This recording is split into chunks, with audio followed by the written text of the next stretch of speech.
Maintenant, je vais mener cette vie solitaire et je ne vais laisser personne y entrer car vous n'allez pas me faire souffrir à nouveau. Restez avec nous dans Jouissez de votre vie.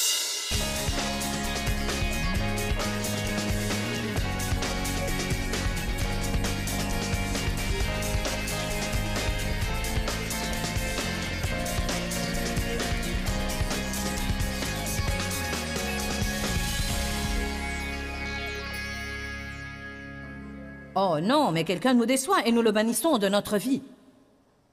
Eh bien, tu ne vas plus me faire souffrir. Je ferme la porte à la relation avec toi. Je ne vais plus te parler ou te regarder. Je ne vais même plus me trouver dans le même endroit que toi. Je vais te régler ton compte, tu ne me feras jamais souffrir à nouveau. Eh bien, vous pouvez emmurer les autres, mais vous vous emmurez vous aussi. Et certains de vous vivent dans des prisons qu'ils se sont bâties, car ils ont tellement peur de souffrir au point de ne plus vouloir sortir et se trouver impliqués dans de nouvelles relations. Dans toutes les relations que j'ai eues, j'ai dû souffrir, et moi aussi. Eh bien, qu'allez-vous faire à cet égard? Vous ne pouvez pas aimer et ne pas souffrir. Vous ne pouvez pas ouvrir votre cœur à quelqu'un et ne pas souffrir. Pourquoi? Parce que nous avons tous des insuffisances et nous vivons toujours ce problème de nous attendre à des choses de personnes qui ne savent pas nous les donner.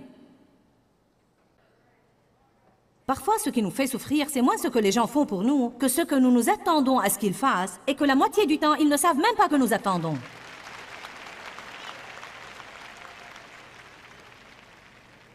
Une femme mariée à un homme, les femmes sont émotionnelles, les hommes sont logiques. Votre mari ne pense pas à vous emmener dîner pour votre anniversaire. Ça ne lui vient pas à l'esprit. La pensée ne l'effleure même pas. Ce n'est même pas une chose à laquelle il a réfléchi et trouvé que vous n'en valez pas la peine. Il n'en avait même pas l'idée. Il n'y avait pas de place ici pour ça. Et maintenant, vous êtes fâché pour 3 semaines et taciturne et votre comportement est bizarre et dingue. Et vous savez, toutes sortes de choses. Froideur. Il est comme, quel est ton problème? Que se passe-t-il? Eh bien, j'aurais au moins pensé que tu m'emmènerais dîner pour mon anniversaire. Quoi? N'était-ce pas depuis 3 semaines? Si, mais ça m'a tellement peiné et blessé et je ne peux pas croire que tu n'as même pas... Ça fait 12 ans que je suis ta femme et je cuisine pour toi et je nettoie pour toi. Tu n'as pas assez pensé à moi pour m'emmener dîner. Un homme pense, si tu voulais sortir dîner, pourquoi ne l'as-tu pas dit? Oui, oh oui, mon mari me dit ces choses aussi. Joyce, si tu veux sortir dîner, dis-le. Si tu veux que je passe du temps avec toi, dis-le. Si tu veux quelque chose, dis-le. Mais je ne veux pas le dire. Les femmes veulent absolument ce côté romantique et elles le veulent jusqu'à la fin de leur jour. Invite-moi à sortir. Ça fait 33 ans que nous sommes mariés. Que veux-tu dire par cela? Invite-moi à sortir.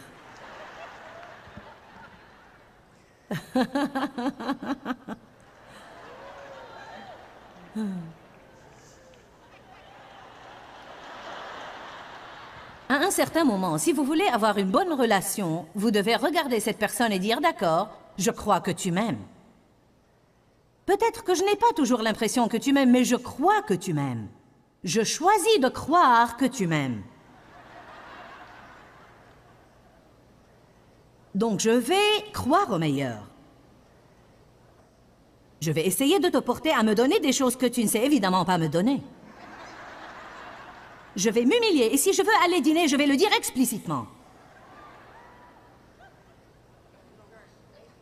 Nous avons cette façon de penser bornée de « je veux faire à mon idée ». Je m'attends, je m'attends, je m'attends, je n'ai pas eu ce que j'attendais, donc maintenant je suis fâchée et dérangée, alors je te bannis de ma vie. Maintenant je vais mener cette vie solitaire et je ne vais laisser personne y entrer car vous n'allez pas me faire souffrir à nouveau. Vous allez souffrir de toute façon. Car vous allez souffrir de la solitude et d'être emmuré et de refuser de laisser les gens entrer dans votre vie. Alléluia. Je suis en train d'aborder toutes sortes de trucs ce matin. Seigneur, aide-moi. Revenons à nos moutons. Jésus a dit, je viens avec une nouvelle alliance. Amour inconditionnel. Le salut non par les œuvres, mais par la grâce à travers la foi. Jésus a dit, vous ne pouvez pas le faire vous-même, je vais le faire à votre place. Si vous mettez votre foi en moi, comme quoi j'ai fait ce que j'ai dit que je ferais, et c'est ce que Dieu cherche, la foi que vous avez en lui et non pas votre performance parfaite. Vous dites, il doit y avoir quelque chose d'autre car c'est trop facile.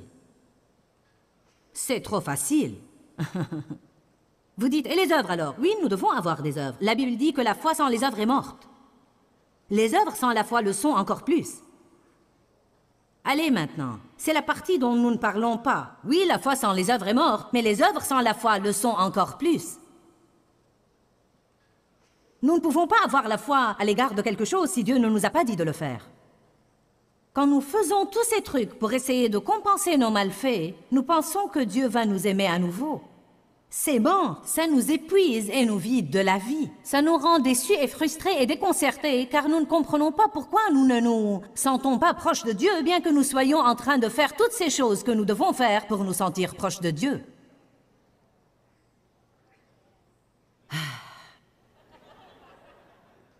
Vous dites, Bigre, tu lis dans mes pensées aujourd'hui. Je ne savais pas qu'un autre humain avait cette impression à part moi. Combien de vous comprennent où je veux en venir aujourd'hui? Vous me suivez? Vous savez quoi? Nous passons tous par les mêmes bêtises. Le diable n'est pas très créatif. Paquet de misère, première année.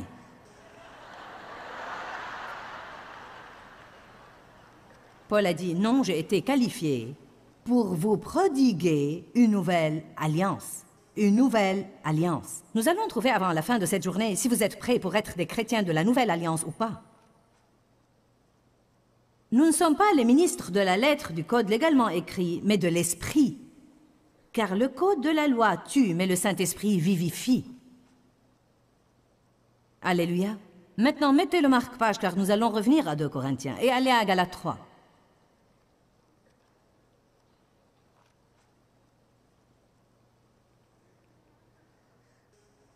Sur quoi comptez-vous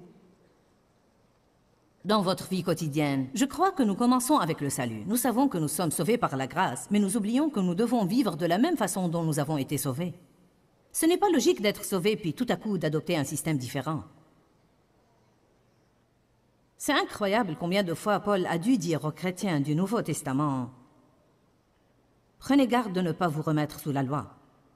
Demeurez ferme dans la liberté pour laquelle Jésus vous a affranchi. N'allez pas vous mettre de nouveau sous le joug de la servitude que vous avez brisée. » Les Juifs venaient toujours parmi les chrétiens du Nouveau Testament pour essayer de les remettre sous la loi, en essayant de leur dire « Vous devez toujours vous faire circoncire, vous devez faire ceci, vous devez faire cela, vous devez, vous devez, vous devez. » Ils essayaient toujours d'acheter leur salut avec leurs bonnes œuvres. Paul continuait à leur dire encore et encore et encore et encore « Vous n'êtes justifiés que par la foi. Vous n'êtes justifiés que par la foi. » Justifié veut dire rendu juste comme si vous n'aviez jamais péché.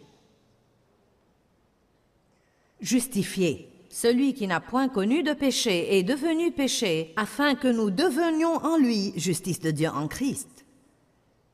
Non pas afin que nous méritions la justice de Dieu en Christ, afin que nous soyons rendus quelque chose. Il me rend quelque chose, puis à partir de ce que je suis, je commence à faire ce qu'il veut que je fasse. Mais comment puis-je m'attendre à ce qu'un arbre donne des pommes si ce n'est pas un pommier? Eh bien, où est la logique? C'est la même logique que de prendre un chrétien, non, plutôt prendre un chrétien nominal, qui n'a jamais été régénéré, puis lui donner toutes sortes de règles et réglementations et lui dire « Maintenant, tu peux être juste devant Dieu si tu suis ces règles. » Il ne peut jamais être juste devant Dieu parce que Dieu ne vit pas encore en lui. Voilà pourquoi vous devez être régénéré. Régénéré. Si un homme est régénéré, il entrera dans le royaume de Dieu. Restez avec moi. Faites bien attention. Verset 10. Et tous ceux qui comptent sur la loi, tous ceux qui cherchent à être justifiés. Justifié veut dire que vous vous sentez satisfait de vous-même devant Dieu. J'essaie de le dire en des termes simples afin que nous puissions en retirer quelque chose de pratique. Tous ceux qui cherchent à se sentir justes parce qu'ils ont lu assez de chapitres de la Bible aujourd'hui, tous ceux qui cherchent à se sentir justes parce qu'ils n'ont pas oublié de prélever la dîme de leur argent d'anniversaire, tous ceux qui cherchent à se sentir justes parce qu'ils ont prié 2 heures au moins ce matin. Tous ceux qui cherchent à se sentir justes parce qu'ils ont fait de bonnes actions cette semaine. Ils ont aidé les vieilles à traverser la rue, ils ont été placeurs à l'église, et ils ont fait partie de la chorale. Ça alors, quel pilier de l'église? Aider les vieilles dames à traverser la rue et être un placeur et faire partie de la chorale de l'église et lire la Bible et prier, tout ça c'est de bonnes choses. Mais quand vous les faites par la foi. Vous croyez que Dieu veut que vous les fassiez et vous les faites pour le glorifier. Vous ne les faites pas pour avoir quelque chose de lui. Vous ne les faites pas pour que Dieu vous aime, vous les faites parce que vous l'aimez. Allez maintenant. Il y a beaucoup de fois où nous mettons la charrue devant les bœufs. Laissez-moi le dire à nouveau. Vous ne faites pas les bonnes œuvres pour que Dieu vous aime. N'offrez pas des cadeaux aux gens pour essayer d'acheter leur faveur. N'offrez pas des cadeaux au patron parce que vous voulez une promotion. Ayez un cœur juste dans ce que vous faites, ou sachez que la Bible a dit « Il n'y aura pas de récompense ».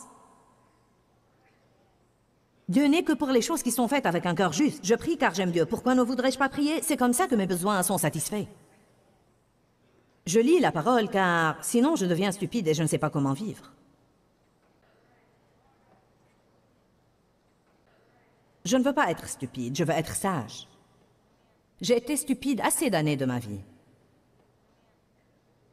Je ne prends pas de bons points si je lis la Bible. Je suis passée par tout ça. Et Dieu m'a dit un jour, tu ne lis pas cette chose pour moi. Tu ne me rends pas service.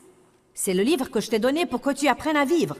Tu le lis car tu en as besoin. Je n'ai pas besoin que tu le lises. Tu en as besoin. Je ne vais pas à l'église parce que Dieu a besoin que j'y aille. J'y vais car j'ai besoin d'y aller. Ça m'aide. Voyez comment nous confondons les choses. C'est comme, je dois faire ça, je dois faire ça, je dois nettoyer ma maison et aller à l'épicerie. Vous n'êtes obligé de rien faire. Vous pouvez vivre au milieu d'un désordre si vous le voulez. Vous pouvez vous laisser mourir de faim. Vous n'êtes pas obligé de lire la Bible et de prier. Vous n'êtes pas obligé, mais vous n'aurez jamais la victoire si vous ne le faites pas. Si vous êtes intelligent, vous savez, à ce moment-là, vous dites, je prie car je veux prier. Je lis car je veux lire. Je fais de bonnes actions envers les gens car ça me rend si content de le faire. J'ai l'amour de Dieu en moi et je veux le diffuser dans la vie de quelqu'un d'autre. Je ne fais pas toutes ces choses pour que Dieu m'aime car il m'aime déjà.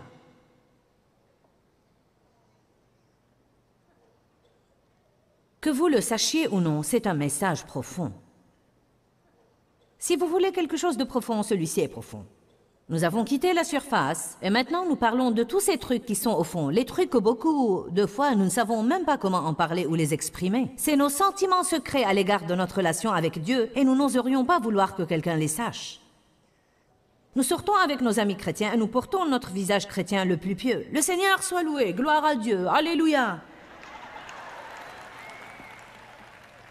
Nous sortons déjeuner avec sœurs super chrétiennes et nous mentionnons justement que nous avons prié 4 heures aujourd'hui sans mentionner que nous étions endormis la plupart du temps.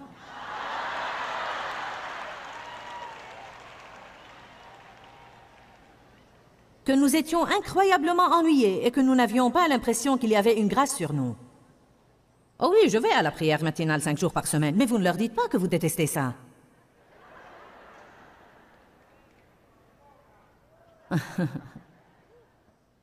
Je suis placeur et je fais partie de la chorale. Mais vous ne leur dites pas que vous le faites pour ne pas être exclu du groupe social auquel vous appartenez.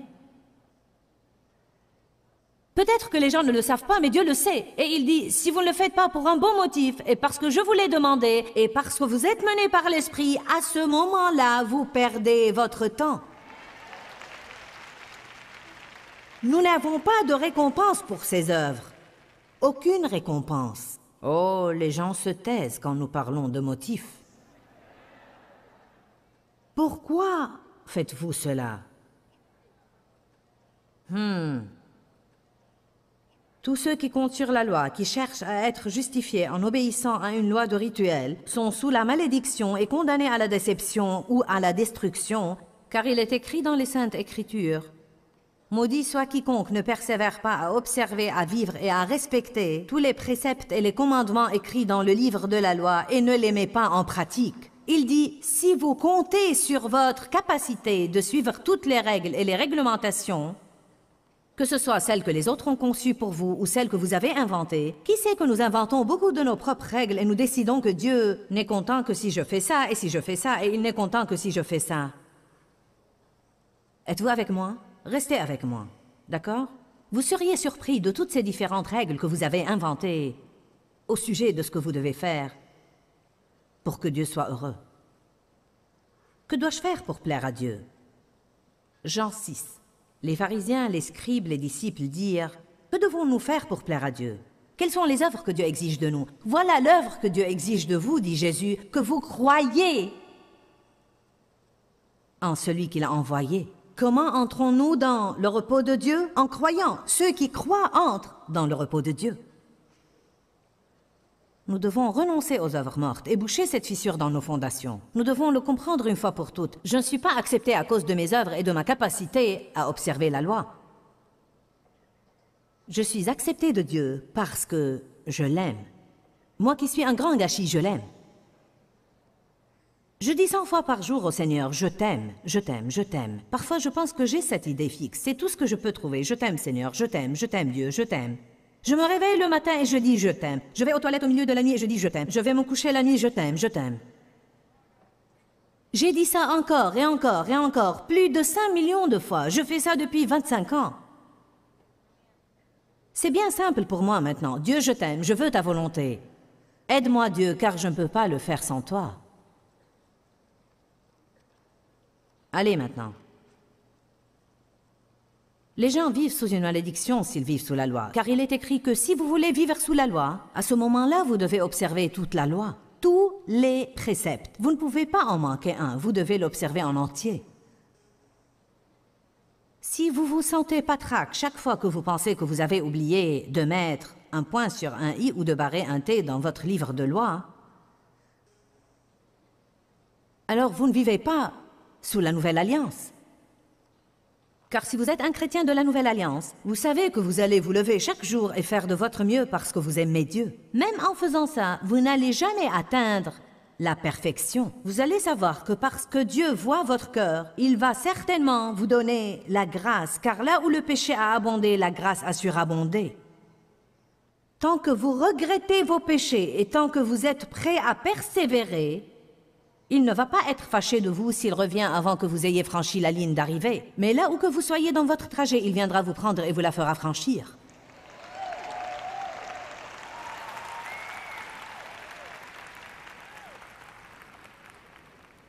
Quand la Bible dit que nous sommes libérés du péché, nous ne sommes pas libérés à jamais de péché. Mais nous sommes libérés de l'angoisse du péché, de la condamnation du péché, de tout un circuit que les gens devaient endurer, la préparation de sacrifices chaque fois que nous péchons. C'est trop de liberté au point de faire peur. Quoi? Je peux faire quelque chose de mauvais? Je ne l'ai pas fait exprès, Joyce. J'ai marché selon la chair et je me suis mise en colère. Nous ne parlons pas des gens qui pêchent intentionnellement et habituellement. Nous ne parlons pas des gens qui savent qu'ils pêchent et ils le font de toute façon. Nous parlons là d'une catégorie complètement différente de trucs. Nous parlons de la personne qui est en conversation et tout à coup quelqu'un dit quelque chose et quelqu'un d'autre dit quelque chose et avant de vous en rendre compte, vous piquez une crise et vous êtes fâché et vous êtes blessé. Vous sortez à grands pas furieux et vous ne voulez plus parler à personne. Et puis, 1 heure plus tard, quand votre chair se calme finalement assez pour que vous puissiez entendre Dieu frapper à la porte de votre cœur et dire « N'agis pas comme ça. Rappelle-toi les paroles que tu as dites. N'agis pas comme ça. Allez, allez. Surmontons ça. Reviens et excuse-toi. Arrangeons la chose. Oh Dieu, je ne vais pas m'excuser. » Vous luttez pour un moment, puis finalement vous êtes comme « D'accord, je le ferai. » Vous allez et vous vous excusez, puis le diable dit « Tu n'aurais jamais dû te mettre en colère pour commencer. Donc tu n'es pas assez bon. Car si tu étais vraiment là où tu es censé être, tu aurais flotté sur la nuée de la gloire toute la journée. » Alléluia, Alléluia. Allez, nous sommes humains et nous vivons dans un monde où il est difficile de vivre avec beaucoup de gens qui sont difficiles à vivre. Le péché n'est pas mort, nous mourrons au péché. Paul dit « Je meurs tous les jours » et cela veut dire que tous les jours, sans exception, je dois m'occuper de moi-même. Quelqu'un doit se sentir mieux.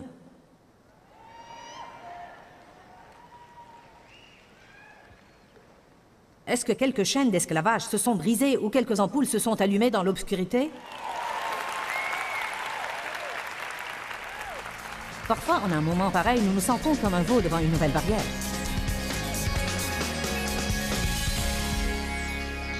J'espère que vous avez aimé cet enseignement sur avez-vous une fissure dans vos fondations? J'ai parlé aujourd'hui d'abandonner complètement ou de renoncer complètement aux œuvres mortes. Il y a toutes sortes d'œuvres mortes. Une œuvre morte est quelque chose que nous faisons et qui ne produit aucun bon fruit. Je parle fréquemment de l'œuvre morte qui consiste à essayer de vous parfaire sans l'aide du Saint-Esprit. Savez-vous que seul Dieu peut vous changer?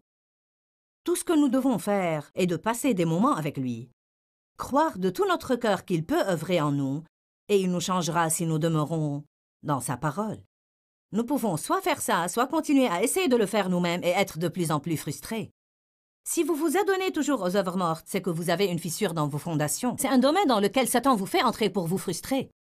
Je ne sais pas où vous en êtes, mais j'en suis finalement arrivé au point où j'ai pensé « je ne veux plus être frustré. Je ne veux plus perdre davantage de mon temps à être frustré. » C'est là que Dieu a commencé à me montrer que les œuvres mortes mènent à la frustration. Que chaque fois que j'étais frustré, c'est que je m'adonnais à certaines œuvres de la chair, qui est mon effort à essayer de faire ce que Dieu seul peut faire. Je crois que Jésus peut vous guérir là où vous avez mal. Si souvent, quand nous pensons à Jésus et à ce qu'il peut faire pour nous, nous pensons uniquement aux choses spirituelles. Nous pensons « je peux aller au ciel si je crois en Jésus » ou peut-être « si j'ai vraiment un grand problème, il va m'aider à le résoudre ». Mais je vous dis qu'il se soucie de tout ce qui se passe dans votre vie. Et une des choses dont Dieu se soucie est comment vous vous sentez physiquement. Il veut que vous soyez en bonne santé. Il veut que vous vous sentiez bien.